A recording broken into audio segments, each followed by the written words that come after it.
Hello, 11th Commerce, Organization of Commerce and Management students. Last few lectures we have started chapter number 1st, Introduction of Commerce and Businesses. वाणिज्य व व्यवसायाची ओळख. यामध्ये आपण सुरुवातीला introduction, त्यानंतर नॉन इकॉनॉमिक ॲक्टिव्हिटी, त्यानंतर इकॉनॉमिक ॲक्टिव्हिटी, आर्थिकेतर कृती आणि आर्थिक कृती आपण पाहिलं.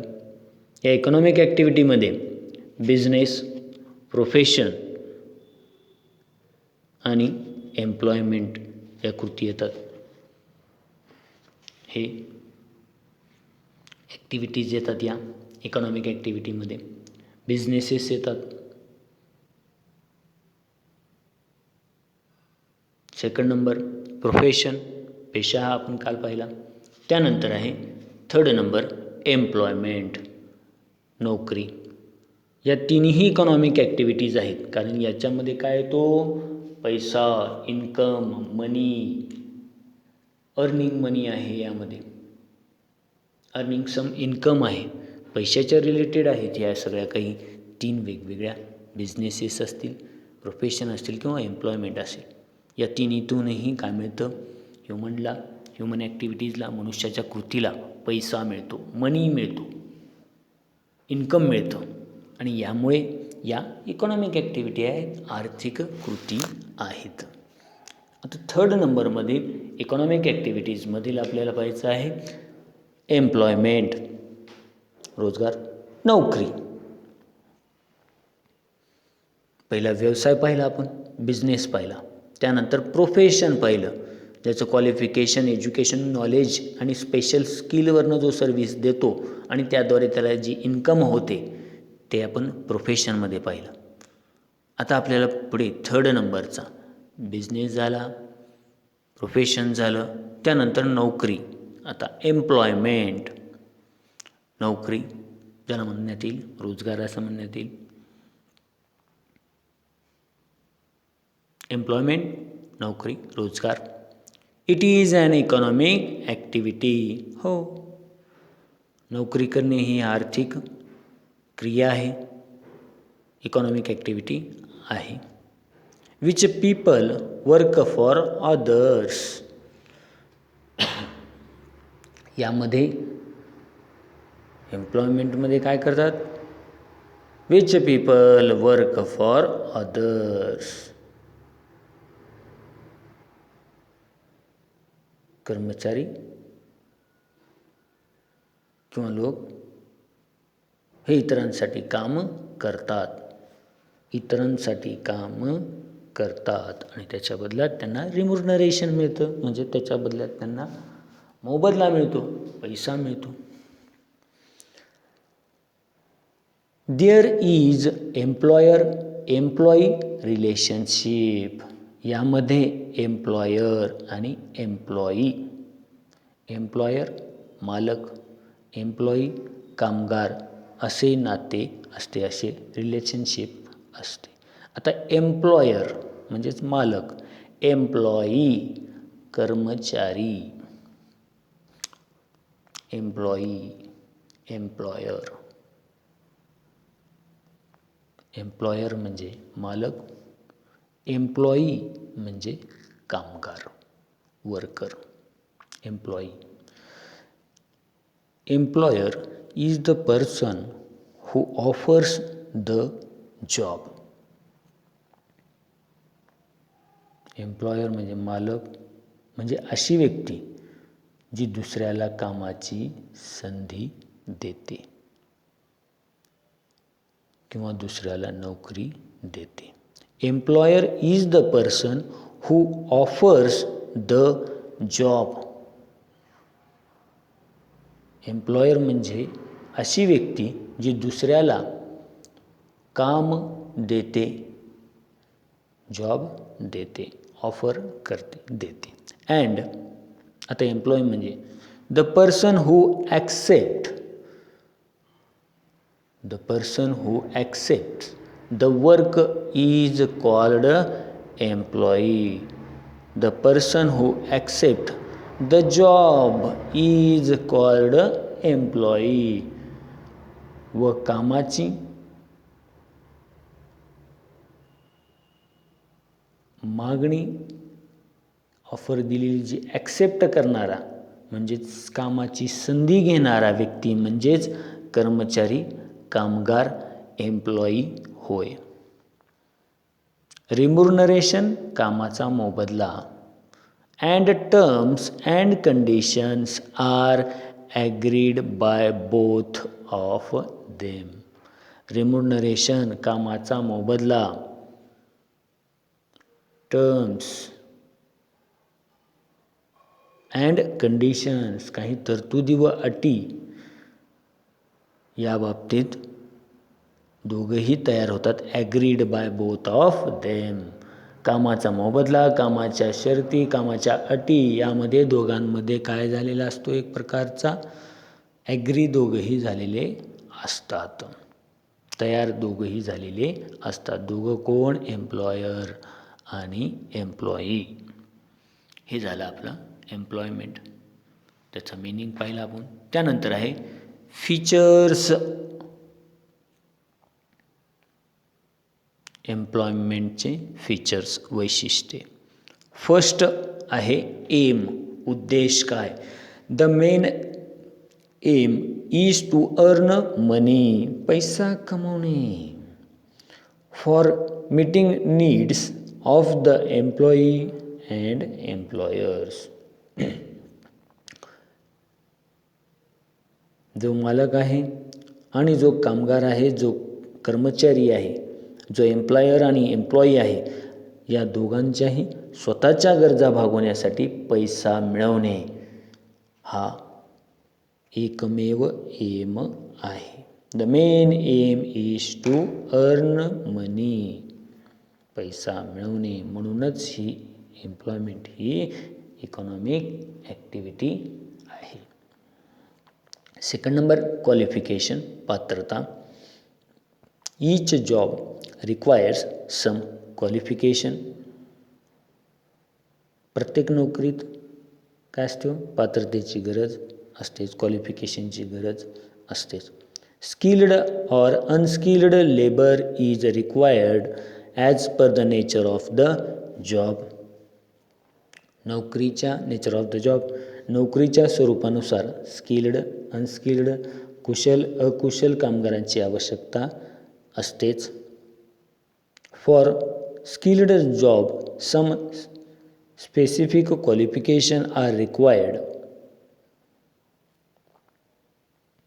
स्किल्ड जॉब जे आहेत अशा प्रकारचे विशिष्ट कौशल्याचे, यामध्ये विशिष्ट पात्रतेची गरज असते. Example, job of nurse. नर्सचा जी जॉब आहे यामध्ये कसल्याही पर्सनला जॉब देऊन जमतो का, नाही. यामध्ये स्किल्ड लेबरचीच, नर्सचीच भरती होऊ शकते. नाहीतर आपल्याला कुठेही इंजेक्शन टोचली असती नर्स न ओळखताच. याचाच अर्थ नर्सिंगचं एज्युकेशन घेतलेलीच म्हणजेच ती स्किल्ड आहे, तिने ट्रेनिंग घेतलेली आहे. त्या ट्रेनिंगनुसारच तीच नर्स म्हणून अपॉइंट होऊ शकते, अदरवाईज नाही. But no specific qualification for unskilled job is necessary. That is office boy. Office बॉयसाठी म्हणून काम करणाऱ्या कसल्याही प्रकारची स्किलची आवश्यकता लागते का हो, चपराशी म्हणून काम करायला? नाही. कसलाही अनस्किल्ड पर्सन, अनएज्युकेटेड पर्सन त्या ठिकाणी वर्किंग करू शकतो. अशा प्रकारच्या क्वालिफिकेशन सांगण्याचा अर्थ, is a job requires some qualification. प्रत्येक नोकरीमध्ये त्या त्या गरजेनुसार प्रत्येकाचं क्वालिफिकेशन ठरवण्यात येतं. थर्ड नंबर आहे मॉनिटरी रिटर्न्स, आर्थिक मोबदला. मॉनिटरी रिटर्न्स, आर्थिक मोबदला. काम केलं आहे, वर्क केला आहे, तर त्याचा मोबदला भेटलाच पाहिजे आणि तो मोबदला भेटलाच गेला पाहिजे, तरच त्या कामाला महत्त्व आहे. त्याच पद्धतीने एम्प्लॉयमेंटमध्ये म्हणजेच नोकरीमध्ये सुद्धा मॉनिटरी रिटर्न्स, आर्थिक मोबदला भेटतोच. Wages or salaries is given as financial return to employee after completion of work. Wages मजुरी, सॅलरी पगार. वेजेस म्हणजे मजुरी, जो मजूर काम करतो त्याला मजुरी आपण देतो त्याला वेजेस म्हणतात. सॅलरी म्हणजे पगार. पगार व मजुरी कामाच्या विशिष्ट वेळेत पूर्ण केल्यामुळे कामाचा मोबदला म्हणून दिली जाते. After completion of work. आपल्याकडे पाहतो आपण मजुराला पूर्ण त्यांनी काम केलं तेव्हाच आपण काय देतो त्याला मजुरी देतो म्हणजेच वेजेस देतो. महिनाभर आपल्याकडे जर एखाद्या शॉपमध्ये किंवा आपल्याकडे जर एखादा मनुष्य काम केला असेल महिनाभर मंथली तर आपण त्याला काय देतो सॅलरी देतो. Completion of work. त्याच पद्धतीने आर्थिक मोबदला monetary returns. Wages or salary is given as financial return to employee after completion of work. त्याचं काम पूर्ण झाल्यानंतर विशिष्ट वेळेत पूर्ण केल्यानंतर कामगाराला म्हणजेच एम्प्लॉईला कर्मचाऱ्यांना मोबदला म्हणून आपण पगार किंवा मजुरी दिली जाते. Wages are decided in advance before appointment. मजुरी नेमणूक करतानाच त्याची ठरवण्यात येते. Wages are paid daily or weekly. मजुरी ही आठवडा किंवा दररोज देण्याचे ठरवण्यात आलेले असते. आणि त्याच अपोजिट डायरेक्शनमध्ये सॅलरी इज पेड मंथली. पगार आपण कधी देतो महिन्याला दिला जातो. Along with salary other benefits like bonus, quarters to stay, food in canteen etcetera also can be given to employee. पगार आपण कधी देतो महिन्याला दिला जातो, ज्यामध्ये पगारदाराला म्हणजे एम्प्लॉईला बोनस असेल, भत्ते असेल, निवास व्यवस्था असतील, इतर सेवा दिल्या जातात. त्यानंतर 4th नंबर आहे कॅपिटल भांडवल. नोकरी करायला भांडवलाची गरज असते का हो? नाही. बिझनेसेसला आणि प्रोफेशनला गरज असते. नोकरी करायला भांडवल लागतं? नाही लागत. कॅपिटल भांडवल. No capital is required for employment. नोकरी करण्यासाठी भांडवलाची आवश्यकता लागत नाही. बिकॉज कारण काय? Employer invest and provide everything to the employee for accomplishing the job. कारण मालक नोकरी करणाऱ्या कर्मचाऱ्याला काम करण्यासाठी सर्व सोयी उपलब्ध करून देतो. त्याला स्वतःचं असं काही करावं लागत नाही. त्यामुळे नोकरी करण्यासाठी कॅपिटलची आवश्यकता लागत नाही. 6 नंबर आहे non transferability. Sorry 4th number capital. त्यानंतर 5th नंबर आहे रजिस्ट्रेशन, नोंदणी करणे. रजिस्ट्रेशनची आवश्यकता आहे का हो नोकरीसाठी कुठे? No registration is required. नोकरीसाठी नोंदणीची गरज नाही. Every employee has to follow the rules and regulation mentioned in the terms and condition of employment contract. नोकरीसाठी नोंदणीची म्हणजे रजिस्ट्रेशनची गरज नसते, परंतु प्रत्येक एम्प्लॉईने नोकरी करताना नोकरीचे काही रूल्स अँड रेग्युलेशनचे पालन केले पाहिजे.